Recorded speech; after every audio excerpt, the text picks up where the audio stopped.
ಶಾಸಕರ ಮೇಲೆ ವಿನಾಕಾರಣ ಅಪವಾದ ಮಾಡುವುದು ಸರಿಯಲ್ಲ.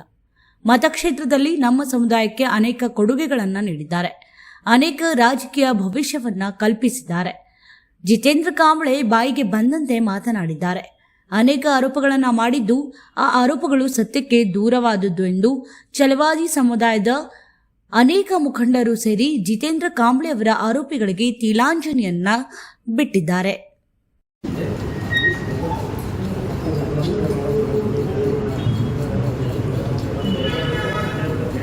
ಛಲವಾದಿ ಸಮುದಾಯದ ಪತ್ರಿಕೆ ಗೋಷ್ಠಿಗೆ ಆಗಮಿಸಿದ ಎಲ್ಲ ಪತ್ರಿಕೆ ಸೋದರರಿಗೆ ತಾಲೂಕಿನ ಛಲವಾದಿ ಸಮಾಜದ ಮುಖಂಡರಿಂದ ಹಾಗೂ ಛಲವಾದಿ ಟೀಕೆ ಟಿಪ್ಪಣಿ ಮಾಡ್ಲಿಕ್ಕೆ ಹಕ್ಕದವ. ಆದ್ರೆ ಆ ಟೀಕೆ ಟಿಪ್ಪಣಿಗಳ ಮಾಡ್ಲಿಕ್ಕೆ ಹಕ್ಕು ಯಾವ ರೀತಿ ಅದಾವಪ್ಪ ಅಂದ್ರೆ, ಆ ನಿನ್ನ ನಾಲಿಗೆ ಏನದಲ್ಲ, ಆ ನಾಲಿಗೆ ಸರಿಯಾಗಿ ಇಟ್ಕೊಂಡು ಯಾವುದೇ ವ್ಯಕ್ತಿ ಮಾತಾಡಬೇಕಾದ್ರೆ ಆ ನಾಲಿಗೆ ನೀನು ಸರಿಯಾಗಿ ಇಟ್ಕೊಂಡು ಮಾತಾಡಿ. ಇದೇ ರೀತಿ ನಾವು ಅವನಿಗೆ ಹೇಳಿದ್ದ, ಯಾರಿಗೆ ಜಿತೇಂದ್ರ ಕಾಂಬ್ಳೆ ಅವಾಗ ನನಗೆ ಏನು ಹೇಳಿದ್ದವ, ಇಲ್ಲ ಆಯ್ತು ನಾವು ಮುಂದಿನ ದಿನದಿಂದ ನಾವು ಎಲ್ಲ ಆಧಾರ ಸಮೇತ ಮಾತಾಡ್ತೀನಿ, ಈ ರೀತಿ ಮಾತಾಡೋದು ನನಗೆ ಹೇಳಿದ್ದಾವ. ಅದಾದ ನಂತರ ಮತ್ತೆ ಪ್ರೆಸ್ ಮೀಟ್ ಮಾಡ್ತಾವ. ಇಂಡಿ ಶಾಸಕರು ದಲಿತರ ಭೂಮಿಯನ್ನು ಕಬಳಿಸಿದ್ದಾರೆ ಅಂತ ಹೇಳೋದು, ಅದಕ್ಕೂ ನಾವೊಂದು ಕೌಂಟರ್ ಕೊಟ್ಟವಿ. ಬಾಬಾ ಗೌಡರು ದಲಿತರ ಭೂಮಿ ಕಬಳಿಸ್ಯಾರ ಅಂತ ಹೇಳಿ ನಿನ್ನ ಬಳಿ ಪುರಾವೆಗಳು ಏನಾರು ಇದ್ರ ತಗೊಂಬ. ಶಾಸಕರ ಕಡೆಯಿಂದ ಯಾವ ನಮ್ಮ ದಲಿತರ ಭೂಮಿ ಕಬಳಿಸಿದಾರಲ್ಲ ಅದನ್ನು ಹೊಳ್ಳಿ ಶಾಸಕರಿಗೆ ನೀನು ಹೊಳ್ಳಿ ಕೊಡಿಸ್ತೀನಪ್ಪ ಅಂತಂದಾಗ ಅದಕ್ಕೆ ಅವ್ರು ಏನೂ ಉತ್ತರ ಬರಲಿಲ್ಲ. ಈಗ ಮತ್ತೆ ಒಂದು 4 ದಿನದಲ್ಲಿ ಒಂದು ಸ್ಟೇಟ್ಮೆಂಟ್ ಮಾಡಿ. ಆದ್ರೆ ನಾ ಜಿತೇಂದ್ರ ಕಾಂಬ್ಳೆಗೆ ಏನು ಹೇಳಕ್ಕೆ ಇಷ್ಟಪಡ್ತೀನಪ್ಪ ಅಂದ್ರೆ, 13 ವರ್ಷದೊಳಗೆ ಇಂಡಿ ಶಾಸಕರು ಅಲ್ಲಿಂದ ಇಲ್ಲಿವರೆಗೆ ಏನು ಮಾಡಿರೋದು ಅವನು ಈ ಮತಕ್ಷೇತ್ರದ ವ್ಯಕ್ತಿ ಅಂತ ಹೇಳ್ತಾನ. ಆದ್ರೆ ಅವನು ವೋಟಿಂಗ್ ಇಲ್ಲಿ ಅದೋ ಇಲ್ಲೋ ನಮಗೂ ಅಷ್ಟು ಮಾಹಿತಿ ಇಲ್ಲ. ಒಮ್ಮೆ ಹೇಳ್ತಾನ ನಾನು ಮಹಾರಾಷ್ಟ್ರ ಅಂತ ಹೇಳ್ತಾನ, ಒಂದ್ಸಲ ಹೇಳ್ತಾನ ನಾ ಇಲ್ಲೇ ತಡಬಲ್ಲಗದ ಅಂತ ಇರ್ಲಿ. ನಾವೇನು ಹೇಳೋದಪ್ಪ ಅಂದ್ರೆ, ನಿನ್ನ ಹೋರಾಟ ನ್ಯಾಯಯುತವಾಗಿ ಸಮಾಜದ ಪರವಾಗಿರಲಿ. ಅದನ್ನು ಬಿಟ್ಟು ನೀ ಯಾವ ರೀತಿ ಮಾಡ್ಲತ್ತಿದೆಪ್ಪ ಅಂದ್ರೆ, ಈಗ ಇದು ಏನೋ ನಿನ್ನ ವೈಯಕ್ತಿಕ ಭಾವನೆಗಳ ಅನ್ನುವ ರೀತಿಯಲ್ಲಿ. ಯಾಕಂದ್ರೆ ಇಂಡಿ ಶಾಸಕರು ಯಾವುದೇ ಸಮುದಾಯವನ್ನ, ಕೇವಲ ದಲಿತ ಸಮುದಾಯ ಅಷ್ಟೇ ಅಲ್ಲ, ಜಿತೇಂದ್ರಿಗೆ ಹೇಳಕ್ಕೆ ಇಷ್ಟಪಡ್ತೀನಿ, ದಲಿತ ಸಮುದಾಯ ಅಷ್ಟೇ ಅಲ್ಲ, ಈ ಮತಕ್ಷೇತ್ರದಾಗ ಇರುವಂತ ಎಲ್ಲಾ ಸಮುದಾಯಗಳನ್ನ ಇವತ್ತ ಅವರು ತಮ್ಮ ಒಳ್ಳೆತನದಿಂದ ತೊಗೊಂಡು ಇವತ್ತು ಅವರು 3,000ದಿಂದ 4,000 ಇರೋ ವೋಟರ್ಸ್ ಇರೋರು ಇವತ್ತು ಮತಕ್ಷೇತ್ರದಾಗ MLA ಆಗಕ್ಕೆ ಸಾಧ್ಯ ಆಗಂತ ಜಿತೇಂದ್ರ ಕಾಂಬ್ಳೆ ನಾನು ಹೇಳಕ್ಕೆ ಇಷ್ಟಪಡ್ತೀನಿ ಇವತ್ತಿನ ದಿನ. ಯಾಕಂದ್ರೆ ಅವ್ರ ಕಾರ್ಯವೈಖರಿಗಳನ್ನ ಅವರನ್ನು ಇವತ್ತ ಶಾಸಕರನ್ನಾಗಿ ಈ ಮತಕ್ಷೇತ್ರದಲ್ಲಿ ಮಾಡ್ಲತ್ತವ್ರಿ. ಜಿತೇಂದ್ರ ಕಾಂಬ್ಳೆ ಒಂದು ಆಪದೆ ಮೊದಲ ಅವನು ಇವತ್ತಿನ ಆ ಪೇಪರ್ ಇವತ್ತೇನು ಇದ್ರೊಳಗೆ ಬಂದು ಯೂಟ್ಯೂಬ್ದಾಗ ಬಂದು ಏನು ಮಾತಾಡೋಣಲ್ಲ, ಅದ್ರ ಬಗ್ಗೆ ನಾವು ಈ ಅದ್ರ ಬಗ್ಗೆ ಪತ್ರಿಕಾ ಗೋಷ್ಠಿ ನಡೆಸಿದ್ವು. ಅವ ಮೊದಲು ಏನ್ ಹೇಳ್ತಾನಪ್ಪ ಅಂದ್ರ, ಗೌಡ್ರ ಊರಲ್ಲಿ ಕಡ್ಡೂರಲ್ಲಿ ಇನ್ನೂ ಅಸ್ಪೃಶ್ಯತೆ ಜೀವಂತದ, ಇಡೀ ರಾಜ್ಯದಗಳೆಲ್ಲ ಹೋಗ್ಯದ, ಎಲ್ಲರೇ ಅಸ್ಪೃಶ್ಯತೆ ಜೀವಂತ ಅದಪ್ಪ ಅಂದ್ರೆ ಅದು ಕಡ್ಡೂರ್ದಾಗ ಅದ. ಯಾವುದೇ ವಿಷಯ ತಿಳುವಳಿಕೆ ಇರಲಾರ್ದ ಮಾತಾಡಬೇಡಿ ಜಿತೇಂದ್ರ, ನಾನು ಹೇಳೋದು ನಿಮ್ಗೆ ಇಷ್ಟೇ.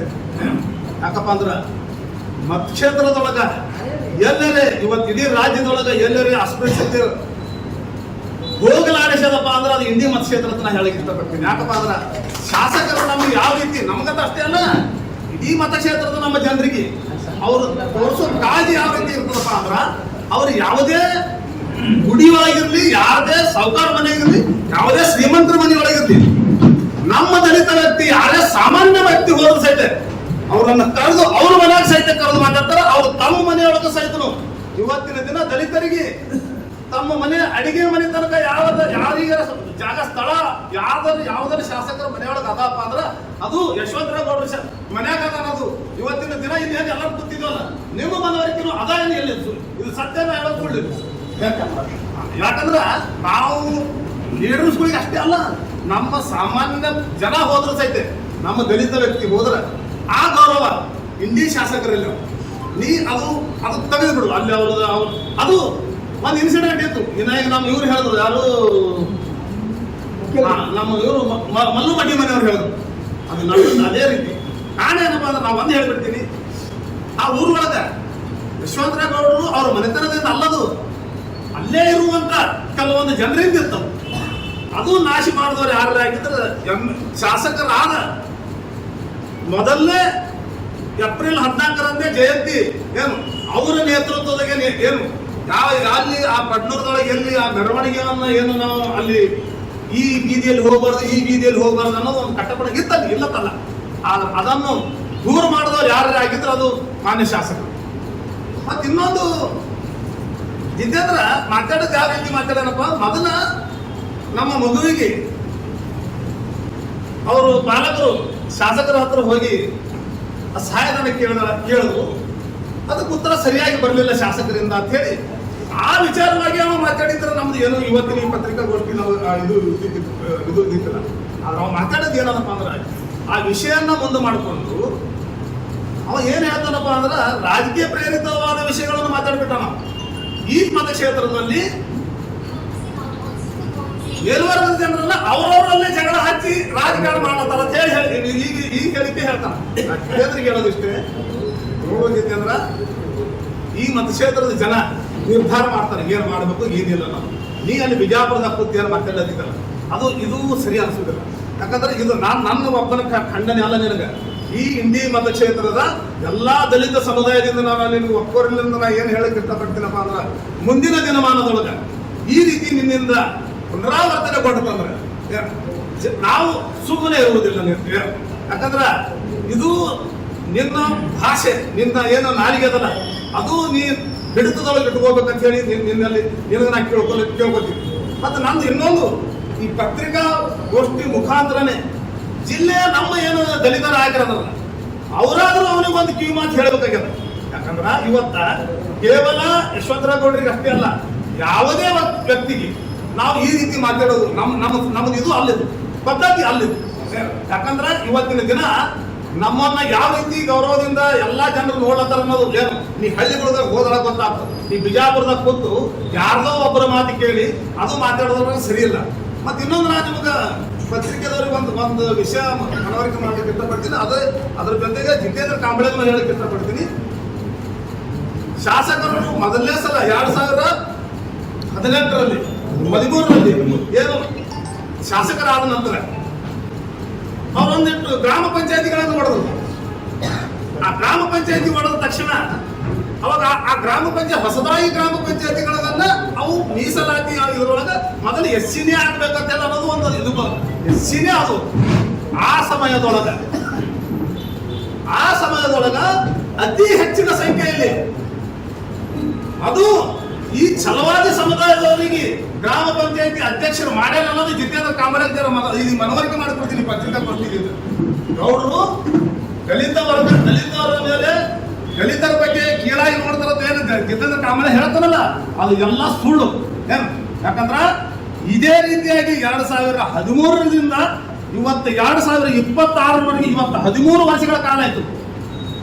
ಒಬ್ಬರಿಲ್ಲ ಒಬ್ಬರನ್ನ ಏನು ಯಾವ ರೀತಿ ಅವ್ರಿಗೆ ಏನು ಬಂದಾರಲ್ಲ ಇವರೆಲ್ಲರಿಗೆ ಇವ್ರ ಜೊತೆಗೆ ಇದ್ದಂತ ನಮ್ಮ ಹಳ್ಳಿ ಜನರು ಸಹಿತ ಏನು ಅವ್ರ ಮೇಲೆ ಭಯಂಕರ ಕಾಳಜಿ ಅದ. ಆ ಜಿತೇಂದ್ರ ಏನ್ ಹೇಳಿದಲ್ಲ ಆ ನಿನ್ನ ಹೇಳಿಕೆ ಹಿಂದಕ್ಕೆ ಪಡಿಬೇಕು.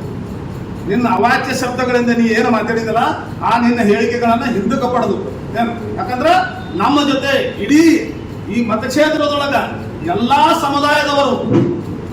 ಸಮುದಾಯದವರು ನಾವೆಲ್ಲರೂ ಈ ಇಡೀ ಆ ರೀತಿ ನಮ್ಮ ಶಾಸಕರು ಈ ಮತಕ್ಷೇತ್ರದವರು ಎಲ್ಲರನ್ನ ತೆಗೆದುಕೊಂಡು ಹೊಂಟಾರ.